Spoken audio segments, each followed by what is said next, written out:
नमस्कार दोस्तों, मेरे चैनल में आपको स्वागत है। आज हम डिस्कस करेंगे जो आईपीआरसी इसरो प्रोपल्शन कॉम्प्लेक्स का महेंद्रगिरी, उसका टेक्नीशियन फिटर ट्रेड का क्वेश्चन पेपर है, जिसमें आपका टोटल क्वेश्चन है 60 क्वेश्चन है और 180 मार्क है, जिसमें 1/3 आपका नेगेटिव मार्किंग है।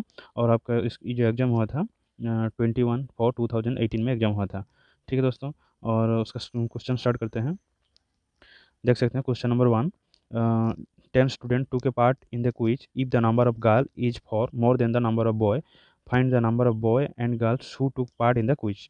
तो क्या बोला, क्वेश्चन में क्या बोला जा रहा है, अगर 10 स्टूडेंट एक क्विज कंपटीशन हो रहा है जिसमें पार्टिसिपेट कर रहे हैं, अगर इसमें 4 मेंबर जो है 4 गर्ल्स ज़्यादा है बॉयज से, बॉय जितना है उससे 4 ज़्यादा है गर्ल्स, तो उसमें बॉय और गर्ल का नंबर्स कितना है। ठीक है, तो ऑप्शन देख सकते हैं 7 boy 3 girls, 3 boy 7 girls, 4 boys 6 girls and non of the Jaipur.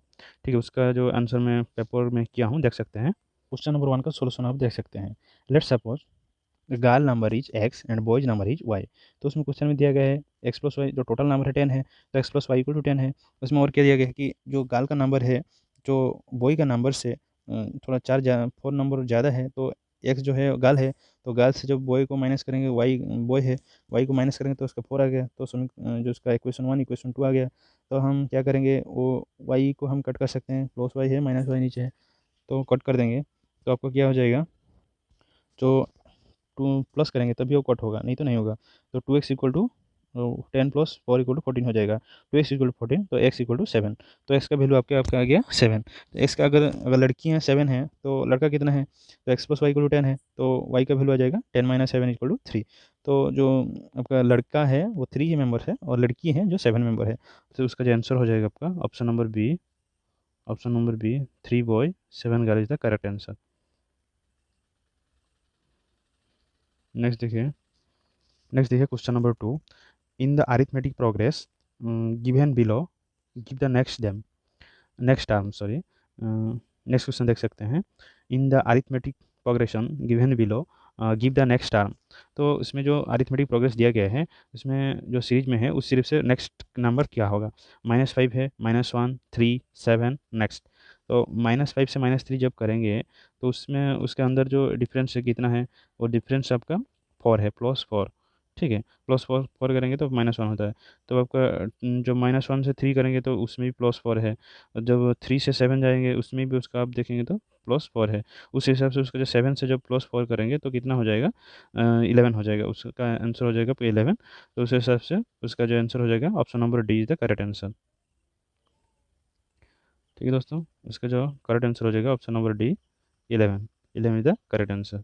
Next देखिए। Question number 3। A ladder is placed against a wall such that if the food is at the distance if 4.0 meters from the walls and its top reach a window 3 meters above the ground, find the length of this ladder। उसमें तो इसमें क्या बोला जा रहा है, जो एक वाल है, जिस वाल का जो हाइट है उसका 3 मीटर है, और जो डिस्टेंस है उसका, जो वाल से लेडर का जो डिस्टेंस है वो 4 मीटर है, और उसका जो लेडर का लेंथ कितना है। तो ये क्या है कि ऑप्शन आप देख सकते हैं, 6 metre, 4 metre, 5 metre, 4.5 metre. Question number 3 में क्या दिया गया है, the length of the ladders. तो हम लेंथ ऑफ द लेडर को जो ए बी पकड़ते हैं, length of the ladder is A B. तो वाल है आपका ए सी, और आपका जो वाल से डिस्टेंस, जो लेडर का वाल से डिस्टेंस है बी सी पर। तो we know that the A B C is the right angle triangle. जो ए बी सी है वो राइट एंगल ट्रायंगल, जिसमें आपका जो सी कर्ण है ए सी बी है उस वो है 90 डिग्री एंगल है। तो फॉर्मूला के हिसाब से तो एच हाइपोटेन्यूज कौन सा हो जाएगा, ए बी हो जाएगा। तो H square equal to B square plus B square, ये आपको पता है पाइथागोरस ट्रिपल है। तो H square equal to B square plus B square. तो एच इक्वल क्या हो जाएगा, B square plus B square और होल रूट ओवर हो जाएगा, इक्वल टू पी का वैल्यू हमको मालूम है 3 है, और बी का वैल्यू आपको मालूम है 4 है। तो B square plus B square हो जाएगा 3 का स्क्वायर प्लस 4 का स्क्वायर ऑफ रूट ओवर। तो 9 plus 16 root over equal to 25 of root over equal to 5 हो जाएगा आंसर। तो उसका जो आंसर हो जाएगा 5। तो जो ए सी, जो लेडर का डिस्टेंस, लेडर का लेंथ कितना हो जाएगा, 5 मीटर। नेक्स्ट देख सकते हैं question number 4। In the right angle triangle given below. तो उसमें जो दिया गया है एक राइट एंगल ट्रायंगल है, जो आपका ए बी सी एक राइट एंगल ट्रायंगल है, जिसमें जो बी जो एंगल है वो राइट एंगल है। तो उस हिसाब से साइन ए का वैल्यू कितना होगा। तो साइन ए मीन्स आप पकड़िए उसको थीटा ही बोल दीजिए, sine theta, sine theta mean क्या है, पी बाई एच है। साइन थीटा को पी बाई एच है। तो पी बाई एच मीन्स आपका पी कौन सा हो जाएगा, पी हो जाएगा सी बाई बी जो है वो ये हो गया पी, एच हो गया आपका ये। तो पी ए मीन्स आपका B C divided by A C, B C divided by A C. तो उसका आपका जो आंसर हो जाएगा option number C, B C divided by A C by C A is the correct answer. Option number C is the correct answer. Next देख सकते हैं question number 5। Question number 5 में क्या बोला जा रहा है, त्रिज्या आर के एक अर्धगोल टोक का आयतन डैश है, the volume of hemispherical tank of radius R. एक जो हेमिस्फेरिकल जो एक टैंक है उसका रेडियस आर है, तो उसका वॉल्यूम कितना हो जाएगा। आपको पता है, देख सकते हैं आप, ये एक आपका एक हेमिस्फेरिकल टैंक है। अगर ये एक हेमिस्फेरिकल टैंक है, उसमें जो आर है आपका, ये आपका आर हो गया, ठीक है। तो उसका जो वॉल्यूम कितना हो जाएगा, वॉल्यूम आप जानते हो, अगर एक फुल स्पीयर है, फुल स्पीयर का वॉल्यूम कितना है, 4/3 पाई आर क्यू है, पता है आपको। उस हिसाब से उसका हाफ ही है ना, तो हेमिस्फेरिकल मीन्स उसका हाफ है, तो इंटू 1/2 कर सकते हैं। तो 1/2 करने से आपका 2/3 हो जाएगा। तो उसका जो हो जाएगा फॉर्मूला हो जाएगा 2/3 पाई आर क्यू, ठीक है। तो ये आपका फॉर्मूला है 2/3 पाई आर क्यू। तो उस हिसाब से आपका जो आंसर हो जाएगा option number C, 2/3 pi R Q is the correct answer. Next देखिए question number 7, the percentage increase in the area of rectangular if each of the side is increase 20%। अगर एक रेक्टेंगुलर में, चतुर्भुजाकार में, उसमें क्या करेंगे हम, साइड को 20% इंक्रीज किया जा रहा है, ठीक है। तो साइड को अगर 20% इंक्रीज किया जा रहा है, तो उसका जो एरिया में उसका क्या होगा, कितना परसेंट बढ़ोतरी होता है, देख सकते हैं। उसका ऑप्शन क्या क्या दिया गया है, देख सकते हैं, 40%, 44%, 42%, 46%। देखते हैं क्वेश्चन नंबर 7 का सोल्यूशन। देखिए क्वेश्चन नंबर 7 का सोल्यूशन दो प्रकार हम निकाल सकते हैं, तो मेथड 1, मेथड 2। मेथड 1 में देखिए शॉर्टकट है, तो in this case the increase and decrease, तो नेट इफेक्ट फार्मूला, तो नेट इफेक्ट का एक फार्मूला रहता है। अगर किधर इंक्रीज होता है, डिक्रीज होता है, तो उसका एक नेट इफेक्ट निकालने के लिए हम ये फार्मूला यूज करते हैं, जो x plus minus y plus minus x y divided by 100। तो इसमें उस हिसाब से उसमें दोनों में प्लस हो रहा है, दोनों बाहू में प्लस हो रहा है, तो +20 +20 प्लस प्लस माइनस, तो उसमें सभी प्लस ही है ना, तो प्लस ही होगा। तो +20 इंटू 20 डिवाइडेड बाई 100। तो उस हिसाब से क्या हो जाएगा, 20 टू 20 40 हो जाएगा, और 20 इंटू 20 जो डिवाइडेड बाई 100 है, तो 0 0 कट हो जाता है, तो 4 हो जाएगा। तो उसका जो आंसर हो जाएगा 44। तो मेथड 2 में भी आप कर सकते हो, कैसे कि आप एक एग्जाम्पल के तौर पे इस प्रकार क्वेश्चन को ऐसे भी कर सकते हो। तो अगर ये फॉर्मूला आपको याद नहीं आ रहा, तो उस समय कैसे कर सकते हो, इस क्वेश्चन ऐसे कर सकते हो। आप एक एग्जाम्पल ले लेने का है, जैसे कि आपका एग्जाम्पल में क्या है, ये ए बी सी डी जो है, ए बी सी डी एक रेक्टेंगल है। तो रेक्टेंगल में हम एक एग्जाम्पल शॉर्ट जो इजी होने के लिए लिए हैं, तो ए बी को हम 10 ले लिए हैं और बी सी को 20 ले लिए, तो ये एक रेक्टेंगल हो गया। तो रेक्टेंगल में उसका जो एरिया हो जाएगा 10 into 20 equal to 200 metre square हो गया। तो ये इंक्रीज नहीं हुआ अभी तक, अभी क्या करेंगे, उसको 20% इंक्रीज कर देंगे। तो उसका जो लेंथ कितना, लेंथ आपका 20 था, 24 हो गया, क्योंकि उसका 20%, 20 का 20% हो गया 4, तो 4 ऐड हो गया। तो आपका देखिए जो ब्रेथ है, ए बी है, तो ए बी और सी डी, तो ए बी उसमें भी आपका ब्रेथ 20% इंक्रीज होगा, तो 10 था, तो कितना हो जाएगा, 12 हो जाएगा, 20%। तो उसका जो एरिया होगा कितना, 20 इंटू 24, जो उसका जो एरिया निकल के आ जाएगा 288 मीटर स्क्वायर। तो 288 माइनस 200, तो पहले जो था हमारा इसमें 200 था, तो अभी इंक्रीज हुआ है एरिया, बाहू इंक्रीज होने के कारण से उसका एरिया भी इंक्रीज हुआ है। तो 288 minus 200 equal to 88 metre square. तो 88 मीटर स्क्वायर जो इंक्रीज हुआ, किससे इंक्रीज हुआ, 200 से, क्योंकि उसका जो पहले था 200। तो 88 डिवाइडेड बाई 200 इंटू 100, जो परसेंटेज निकालेंगे तो आपका 44% आ गया, आ जाएगा। तो उसका आंसर हो जाएगा 44, जो ऑप्शन नंबर बी आपका करेक्ट आंसर है। देख सकते हैं next question, question number 8, a train run for 30 minutes at the speed of 50 km per hour and the next 30 minutes at the speed of 60 km per hour, then the average speed। तो उसमें क्या बोला है, एक एक train है जो 30 minutes में उस 50 किमी पर आवर्स में जा रहा है और नेक्स्ट 30 मिनट्स में जो है वो आपका 60 किमी पर आवर्स में जा रहा है, तो उसको एवरेज स्पीड कितना हो जाएगा। ऑप्शंस क्या दिया गया है, 40 किमी पर आवर्स, 50 किमी पर आवर्स, 55 किमी पर आवर्स, 45 किमी पर आवर्स। आप देख सकते हैं कि उसका सोल्यूशन, आप देख सकते हैं जो दो स्पीड दिया है क्या कि एक S1 मैं पकड़ता हूँ, एक S1 स्पीड है, एक S2 स्पीड है। S1 जो एक स्पीड है उसका जो स्पीड कितना है 50 किमी पर आवर्स है और उसका टाइम कितना लग रहा है 30 मिनट्स में, 30 मिनट्स में जा रहा है। हमको डिस्टेंस नहीं दिया है तो डिस्टेंस हमको निकालना पड़ेगा। अगर एक कोई भी एक ट्रेन है जो 50 किमी पर आवर्स में जा रहा है, 30 मिनट्स में कितना जाएगा, लगभग आप 1 आवर्स में 50 किमी जा रहे हैं तो 30 मिनट्स में 25 किलोमीटर जाएगा। तो डिस्टेंस हमको मिल गया 25 किलोमीटर जो D1 है। और S2 कितना है, S2 60 किमी पर आवर्स है, उसका T2 कितना है 30 मिनट है और उसका जो T2 D2 आ जाएगा, D2 कितना आ जाएगा 30 किलोमीटर।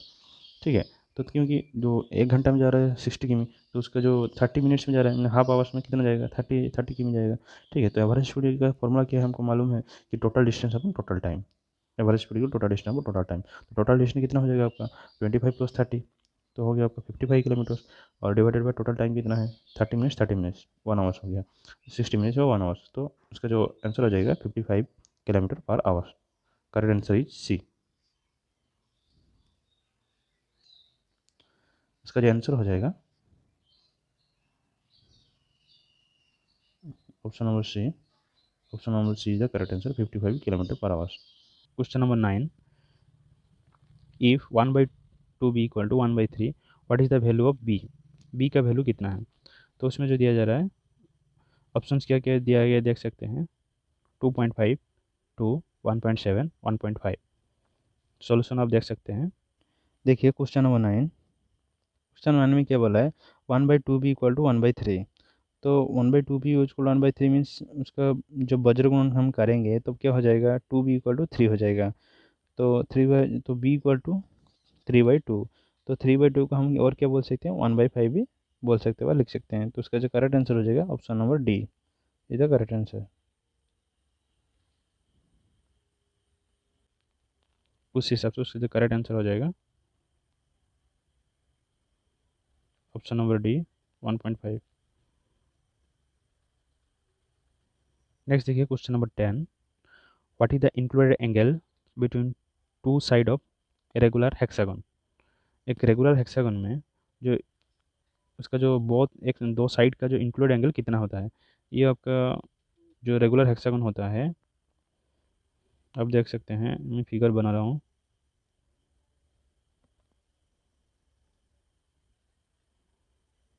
ये एक आपका रेगुलर हेक्सागन है। ठीक है, तो इस वाला एंगल की बात करें, अगर ये एक साइड है ये एक साइड है तो इसका एंगल सभी जो ये सभी सेम रहता है। इंक्लूड एंगल सभी उसका सेम होता है, ये 120 डिग्री होता है। ठीक है, इंक्लूड एंगल 120 डिग्री होता है। उसका जो करेक्ट आंसर हो जाएगा option number B 120 degree. Next देखिए question number 11, pH value of neutral solution is. एक न्यूट्रल सॉल्यूशन का पीएच वैल्यू कितना है 6, 5, 8, 7। उसका जो करेक्ट आंसर है ऑप्शन नंबर डी 7। इसका जो 7 होता है 7 मीन्स वो न्यूट्रल है। अगर 7 से नीचे है 0 to 7 तक एसिडिक है, 7 to 14 तक बेसिक है। उसका जो पीएच स्केल रहता है 0 to 14 तक। नेक्स्ट देखिए question number 12, dash is the process of forming a thick oxide layer of aluminium. जो एक एल्यूमिनियम ऑक्साइड का थिक लेयर बनाता है कौन सा प्रोसेस में, गाल्वनाइजिंग, क्रोमोनाइजिंग, सेराडाइजिंग, एनोडाइजिंग। उसका जो करेक्ट आंसर है ऑप्शन नंबर डी एनोडाइजिंग। गाल्वनाइजिंग में आप जिंक को यूज करते हैं ऑप्शन ए में जो है, ऑप्शन बी में जो है क्रोमोनाइजिंग में क्या करते हैं हम क्रोमियम को यूज करते हैं, ऑप्शन सी में है सेराडाइजिंग में आप हम लोग जिंक को यूज करते हैं, बट एनोडाइजिंग में हम एल्यूमिनियम को यूज करते हैं। और किधर किधर एल्यूमिनियम को किया जाता है, जैसे कि क्लेडिंग हो गया आपका, जैसे कि ये एनोडाइजिंग हो गया, क्लेडिंग हो गया और एक आपका कलराइजिंग। ठीक है दोस्तों, नेक्स्ट देखिए question, question number 13, what is the best thermal conductor, pure aluminium, pure copper, pure silver, beryllium. उसका जो करेक्ट आंसर हो जाएगा option number C, pure silver. Pure silver is the best conductor of thermal thermal conductor. और आपका electrical conductor भी होते हैं, thermal और इलेक्ट्रिकल दोनों में जो प्योर सिल्वर है और सबसे बेस्ट है। बट जो हाई कॉस्ट के कारण से और जिसकी वजह से हम लोग जो यूज नहीं कर पाते हैं, बट बेस्ट कंडक्टर है तो आपका प्योर सिल्वर ही होगा। नेक्स्ट देखिए question number 14, the rear view mirrors use in vehicle are. वाहन में प्रयुक्त पीछे देखने के लिए दर्पण डैश है। जो हम वाहन में यूज करते हैं पीछे देखने के लिए, जो हम मिरर यूज करते हैं वो कौन सा टाइप मिरर है? कॉनकेव मिरर, अवतल दर्पण, प्लेन मिरर, समतल दर्पण, कन्वेक्स मिरर, अवतल दर्पण, नॉन ऑफ द जब, उपरोक्त में कोई भी नहीं। तो इसका जो करेक्ट आंसर हो जाएगा option number C, convex mirror, उत्तल दर्पण करेक्ट आंसर है। नेक्स्ट देखिए question number 15, SI unit of potential difference. जो विभवांतर के एक एसआई इकाई है कौन सा हो जाएगा? Ampere, watt, joule, volt. इसका जो करेक्ट आंसर हो जाएगा option number D, volt. Next देखिए question number 16, the portions of the board part of a file without teeth is dash. जो एक फाइल में जो ब्रॉड पार्ट रहता है उसमें टीथ नहीं रहता है, उस पार्ट को, फाइल का उस पार्ट को क्या बोला जाता है?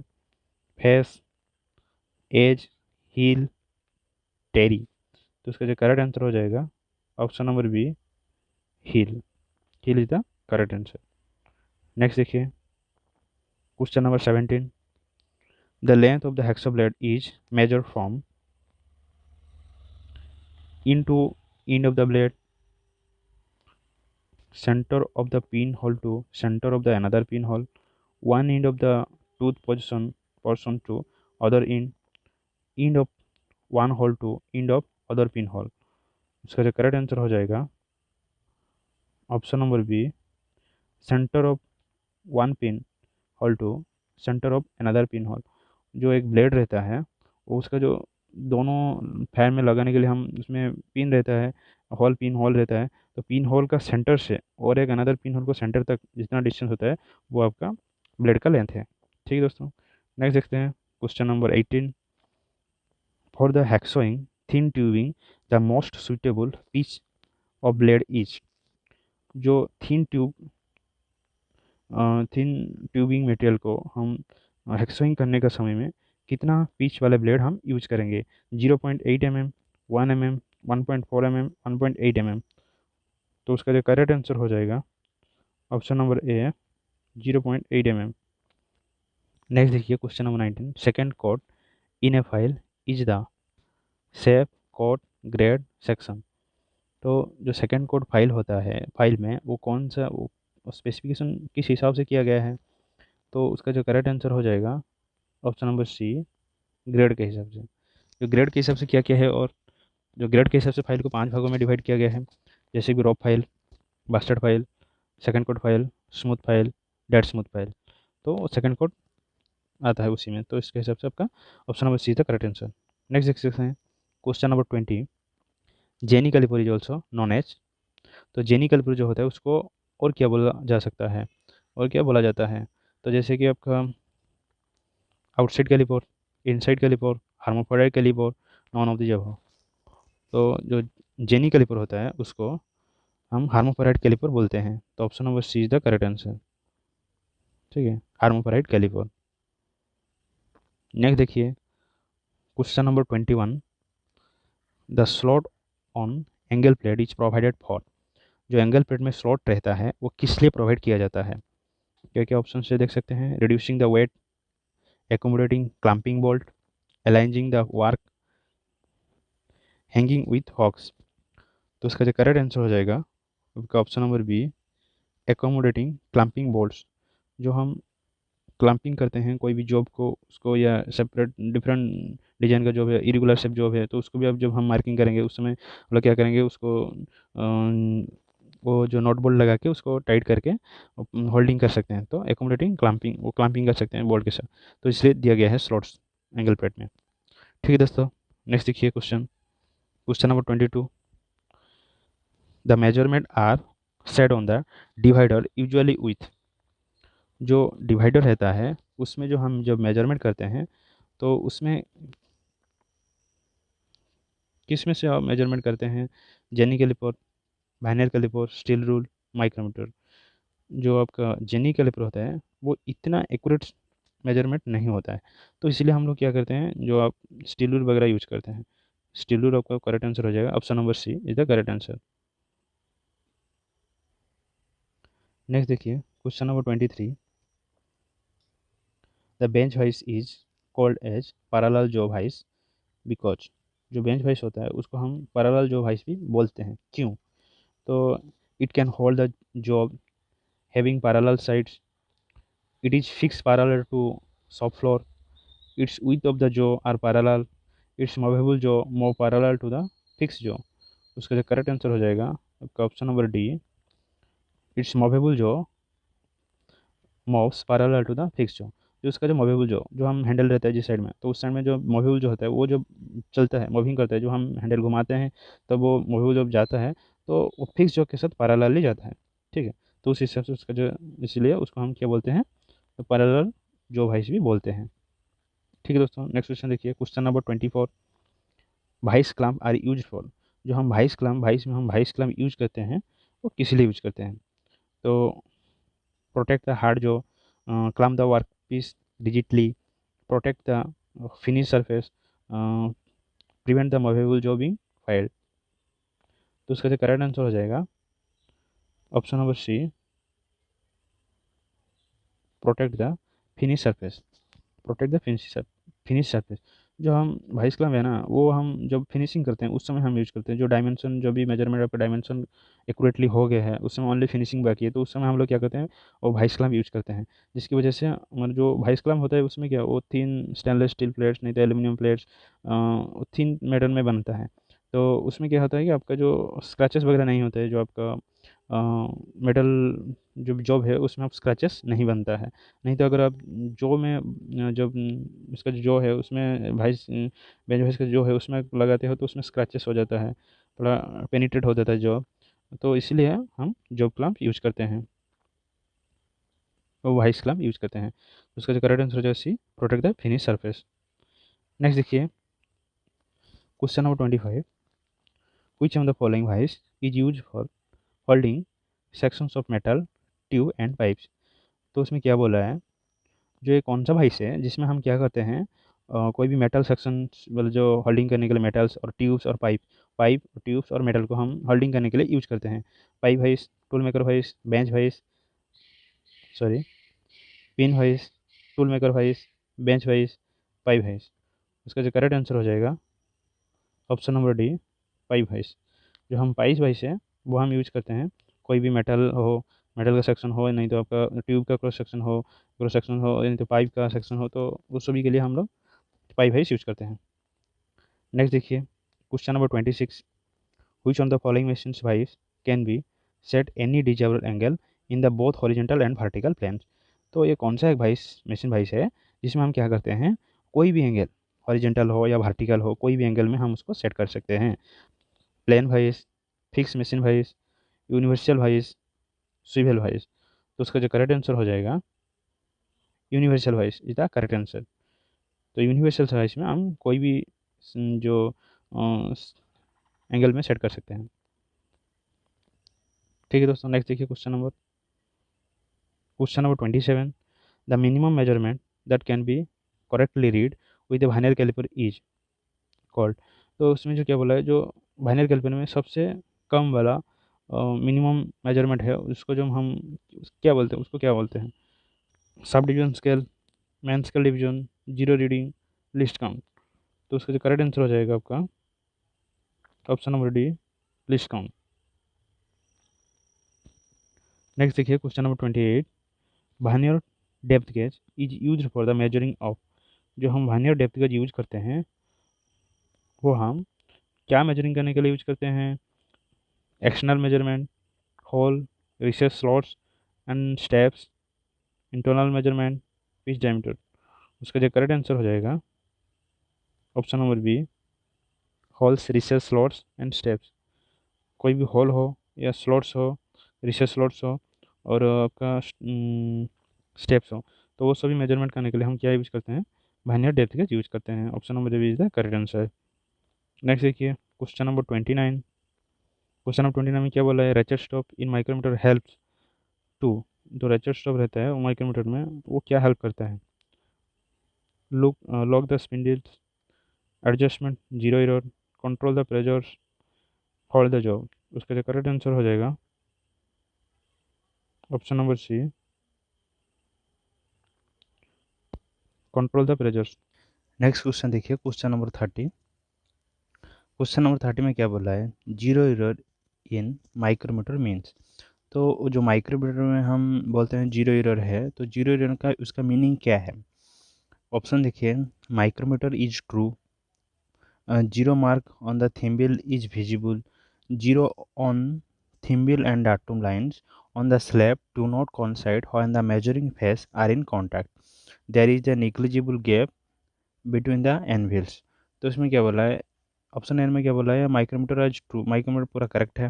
और ऑप्शन बी में क्या बोला है, zero mark on the thimble is visible, जो उसमें जो थिम्बल में जो जीरो मार्क हो रहा है वो विजिबल हो रहा है, दिख रहा है। तो ऑप्शन सी में क्या बोला है, zero on thimble and datum lines, slab do not coincide when the measuring face are in contact. तो उसमें क्या बोला है, जो थिम्बल और स्लैब में जो जीरो मार्क रहता है, जो वो कॉन्साइड नहीं हो रहा है, मीन्स जब नहीं हो रहा है when the measuring face are in contact. तो उसका जो मेजरिंग फेस है, जो आपका एनविल और स्पिंडल दोनों अब जब कॉन्टैक्ट में आ रहा है, उस समय ये होने का है जीरो सभी में, डाटम स्लैब में जो आपका थिम्बल और स्लैब में जीरो मार्क जो है वो पूरा सीधे एक सरल रेखा में रहने का है, बट नहीं रह रहा है, जिसकी वजह से उसको क्या बोलते हैं, वो आपका जीरो एरर होता है। और ऑप्शन डी में क्या है, there is a negligible gap between the anvils, उसमें जो एनविल के पास थोड़ा गैप है, तो उसका जो करेक्ट आंसर हो जाएगा ऑप्शन नंबर सी, वो आपका करेक्ट आंसर हो जाएगा। नेक्स्ट है question number 31, which on the following instrument is use to check the concentricity of outside diameter. एक आउटसाइड डायमीटर का कॉन्सेंट्रिसिटी चेक करने के लिए कौन सा इंस्ट्रूमेंट हम यूज करते हैं। देख सकते हैं options, limit gauge, dial test indicator, sine bar, vernier bevel protractor. उसका जो करेक्ट आंसर हो जाएगा option number B, dial test indicators. ठीक है दोस्तों, नेक्स्ट देखिए next question number 32, which among the following instrument are used to check the component only to ensure the size are within with the prescribed limit in mass production work। इस question में क्या बोला है, उसका meaning, जो जो हम mass production करते हैं उस समय एक इंस्ट्रूमेंट हम यूज करते हैं जो चेक करता है, कोई भी आप कंपोनेंट जो जॉब बनाते हो उस जॉब को चेक करता है, ओनली इंश्योर, उनको श्योर करता है कि वो एक उसका जो एक लिमिट रहता है, मतलब कोई भी चीज़ हम कंपोनेंट बना रहे हैं तो उसका एक लिमिट रहता है, इस मैक्सिमम लिमिट या मिनिमम लिमिट है, उसी के अंदर रहना है। तो वो जो परमिसिबल लिमिट है वो परमिसिबल लिमिट के अंदर है या नहीं, वो चेक करने के लिए हम एक इंस्ट्रूमेंट यूज करते हैं। वो इंस्ट्रूमेंट का क्या उस इंस्ट्रूमेंट को क्या बोलते हैं। तो ऑप्शन देखिए, try square, dial test indicator, gauges, vernier calliper. तो हम जो चेकिंग करने के लिए जो इंस्ट्रूमेंट यूज करते हैं वो हो गया आपका ऑप्शन सी, गेज। तो गेज हम यूज करते हैं जो हम मास प्रोडक्शन वर्क में चेकिंग पर्पज में। ठीक है दोस्तों, नेक्स्ट देखिए question number 33, in the limit gauge the dimensions of no go in is equal to. जो लिमिट गेज रहता है उसका जो नो गो इंड होता है वो इक्वल बराबर किसके साथ बराबर होता है, minimum permissible dimensions, maximum permissible dimensions, same dimensions, half the dimensions. तो उसका जो आंसर हो जाएगा, उसका आंसर जो होगा ये दोनों होगा, मीन्स ए और बी दोनों होगा आंसर, क्योंकि जो लिमिट गोज होता है वो क्या होता है, जो हम देखेंगे जो निमी बुक में है, जो सभी बुक में है, लिमिट गोज मीन्स वो आपका प्लग गेज हो सकता है, रिंग गेज हो सकता है, taper plug gauge, taper ring gauge, snap gauge, ये सभी को हम लिमिट गोज बोलते हैं।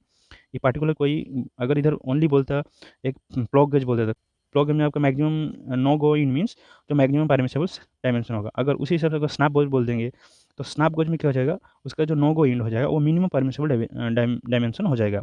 तो उस हिसाब से अगर दोनों आंसर देता अगर बोथ ए एंड बी तो वो करेक्ट होता है, बट ऐसा कुछ ऑप्शन नहीं है। तो उस हिसाब से तो जो इसरो क्या है वो इसका जो आंसर वो ओमिट कर दिया है, वो नहीं दिया है आंसर, कुछ भी नहीं दिया है, तो उसका वो क्वेश्चन को डिलीट कर दिया है। तो उस हिसाब से देखा जाए तो क्या बोलते हैं कि दोनों आंसर है, इसीलिए वो उसको कोई कंप्लेंट डाला होगा, कोई आंसर दिया होगा, कंप्लेंट डाला, इसके बाद वो डिलीट कर दिया है क्वेश्चन को। तो इसीलिए उसका जो आंसर होगा मेरे हिसाब से देखा जाए तो दोनों, जैसे कि आपका ए एंड बी, ये दोनों होगा, ये दोनों होगा। नेक्स्ट देखिए question number 34। In the drill the concept in which dash the cutting is called. जो एक ड्रिल में मीन्स एक ड्रिल बिट में जो आपका कॉन्सेप्ट इन रहता है, कॉन्सेप्ट इन में जो कटिंग करता है वो कॉन्सेप्ट इन को क्या बोलते हैं?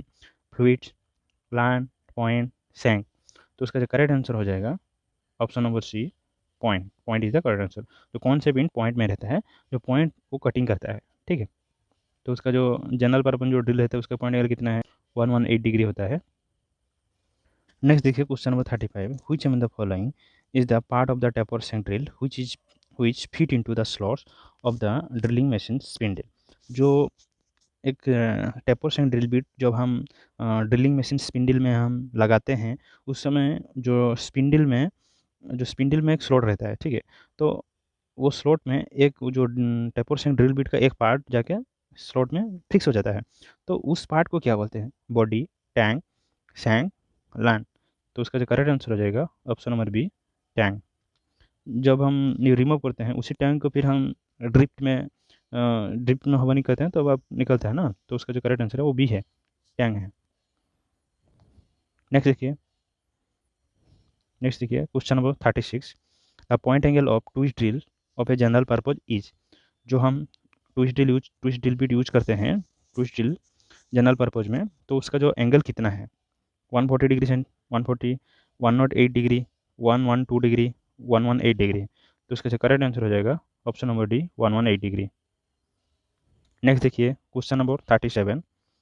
ए wedge like tool is use to removing the taper shank tools from the notch of the drilling machine spindle is called. तो एक वेज लाइक टूल होता है जो हम यूज करते हैं, कब यूज करते हैं? जो हम टेपर सेंक ड्रिल बिट को जो ड्रिलिंग मशीन का स्पिंडल से रिमूव करने के लिए जब हम यूज करते हैं, निकालने के लिए यूज करते हैं, उस जो वेज टाइप टूल है उस टूल को क्या बोलते हैं? ऑप्शन देखिए, drill chuck, slab, socket, drill drift. तो उसका जो करेक्ट आंसर हो जाएगा option number D, drill drift इसका करेक्ट आंसर है। नेक्स्ट देखिए question number 38। The distance a drill advance into the job in one complete revolution is known as dash. तो उसमें क्या बोला है? जब एक ड्रिल एक जॉब के अंदर घुसता है तो एक रोटेशन में कितना अंदर जा रहा है, कितना डेप्थ कटिंग कर रहा है, तो उस जो डेप्थ जो वन डेप्थ हो रहा है वो डेप्थ ही है, तो उसको क्या बोलते हैं? उसको हम कटिंग स्पीड, फीड स्पीड और आरपीएम क्या बोलते हैं? तो उसको हम फीड बोलते हैं। Option number B, feed.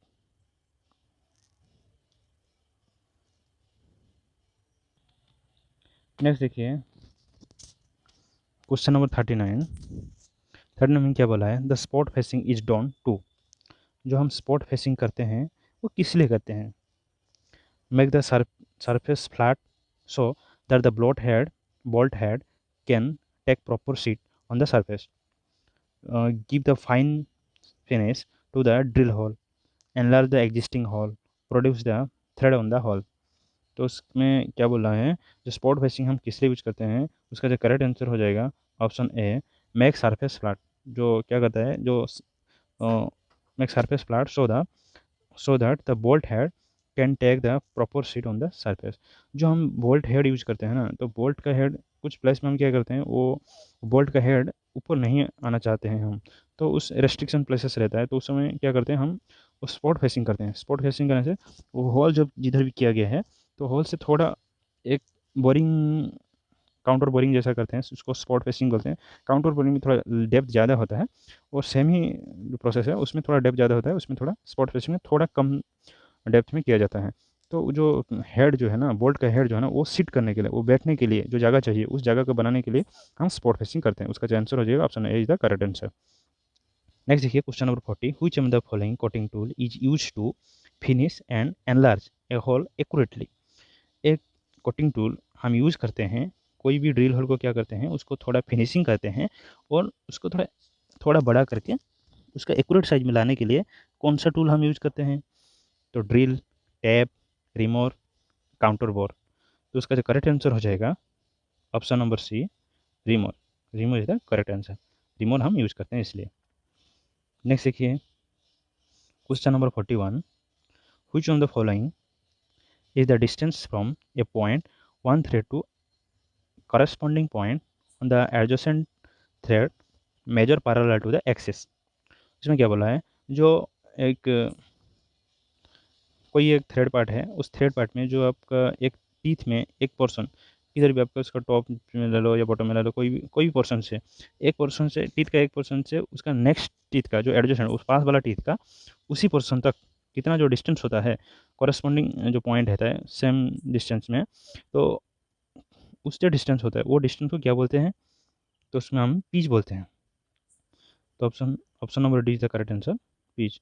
Lead नहीं होगा, फ्लैंक नहीं होगा, रूट नहीं होगा, उसका जो करेक्ट आंसर हो जाएगा pitch. Option number D is the correct answer. ठीक है। नेक्स्ट देखिए question number 42, which of the following machinery operation a tool is push और पुल थ्रू ए होल और सरफेस। उसमें क्या बोला है, एक मशीन और एक मशीनिंग प्रोसेस होता है, वो ऑपरेशन है जिसमें हम क्या करते हैं, उस टूल को हम पुश करते हैं, धक्का देते हैं, पुल करते हैं, खींचते हैं, पुश पुल ऐसे ही करते हैं, तो उस एक होल के अंदर तो उसको हम क्या बोलते हैं? ऑप्शन देखिए, शेपिंग, मिलिंग, स्लॉटिंग, ब्रोचिंग। तो उसका जो करेक्ट आंसर हो जाएगा option number D, broaching. Broaching the correct answer. Next देखिए question number 43, which of the following properties of resistant to abrasion. तो धातु का कौन सा एक प्रॉपर्टी है, नीचे दिया गया है, वो उसमें से कौन सा एक प्रॉपर्टी है जिसमें क्या करता है, अपघर्ष का प्रतिरोध करता है?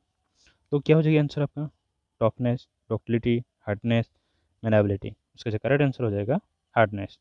Hardness the correct answer. Next देखिए question number 44, what is the property of material required for wire and cable manufacturing. Wire and cable manufacturing करने के लिए जो मटेरियल में कौन सा प्रॉपर्टी रहना चाहिए? Ductility, toughness, malleability, hardness. उसका जो करेक्ट आंसर हो जाएगा ऑप्शन नंबर ए, डक्टिलिटी।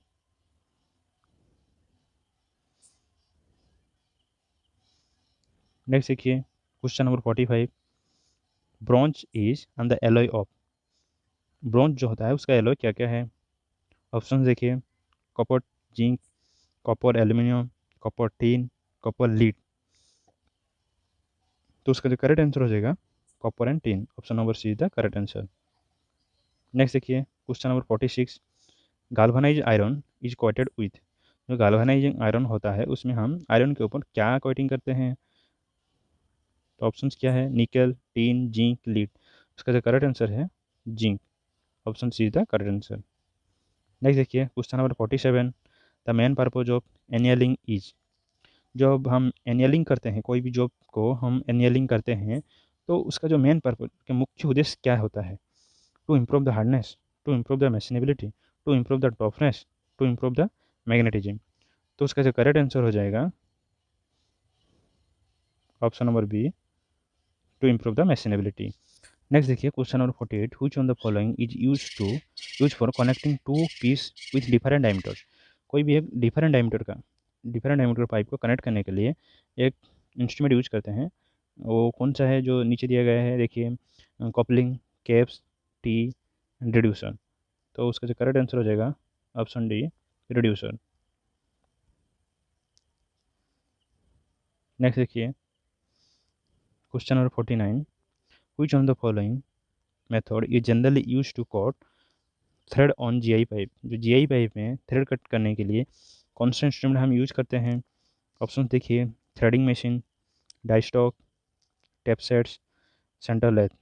तो उसका जो करेक्ट आंसर हो जाएगा option B, die stock. Die stock हम यूज करते हैं जीआई पाइप को कट करने के लिए, डाई स्टॉक हम यूज करते हैं।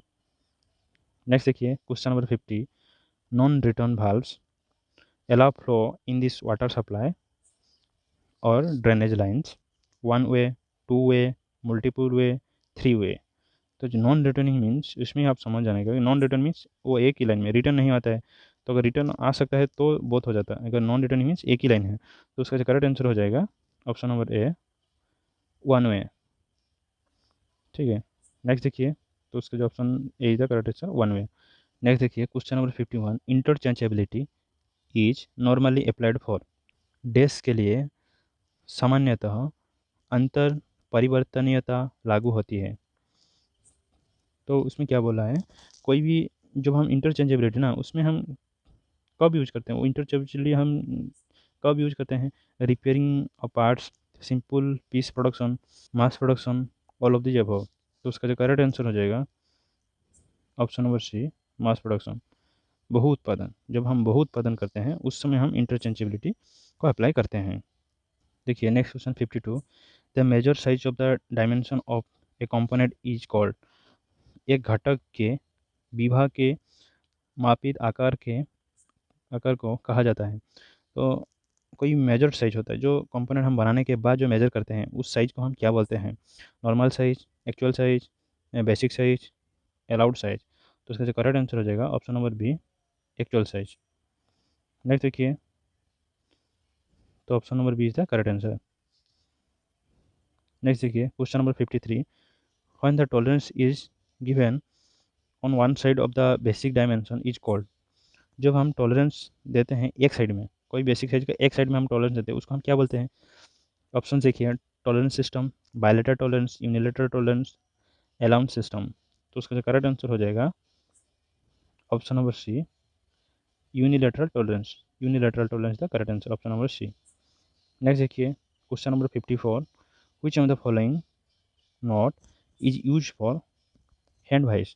जब हैंड वाइस हम यूज करते हैं उस समय हम यूज करते हैं, कौन सा टाइप नोट यूज करते हैं जो हैंड वाइस में, तो thumb nut, hexagonal nut, wing nut, check nut. तो उसका जो करेक्ट आंसर हो जाएगा क्विंग नोट। क्विंग नोट हम यूज करते हैं हैंड वाइस में। जो विंग नोट यूज करते हैं वो ईजिली रिमूव करने के लिए, टाइट करने के लिए ईजी होता है, तो इसलिए हम विंग नोट यूज करते हैं। नेक्स्ट क्वेश्चन देखिए question number 55, spring washer are use under nut to prevent.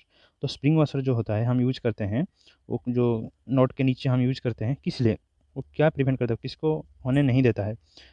तो उसका जो ऑप्शन से देख लीजिए, damage to the bolt, damage to the nut, damage to the job, slackness of nut due to vibration. तो वो जो slackness of nut due to vibration, vibration की वजह से जो लूज हो जाना, इसको नहीं होने देता है। तो उसका जो करेक्ट आंसर हो जाएगा option number D is the correct answer. जो हम यूज करते हैं स्प्रिंग वाशर इसलिए यूज करते हैं, जो स्लैकनेस होता है उसको नहीं होने देता है वाइब्रेशन के कारण से। ठीक है, तो नेक्स्ट देखिए question number 56, in which type of gear the teeth are cut parallel to the axis of rotation.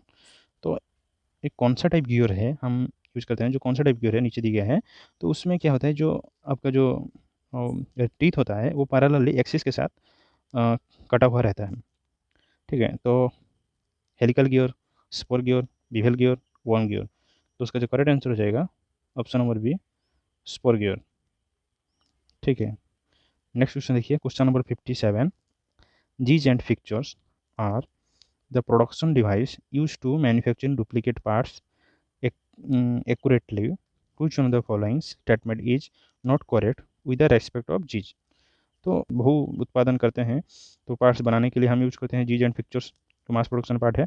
ठीक है, तो जो जीज का है, जो जीज जीज हम यूज करते हैं उसके बारे में कौन सा करेक्ट नहीं है, कौन सा एक स्टेटमेंट दिया गया है नीचे, वो कौन सा स्टेटमेंट जीज के बारे में करेक्ट नहीं है, ठीक नहीं है।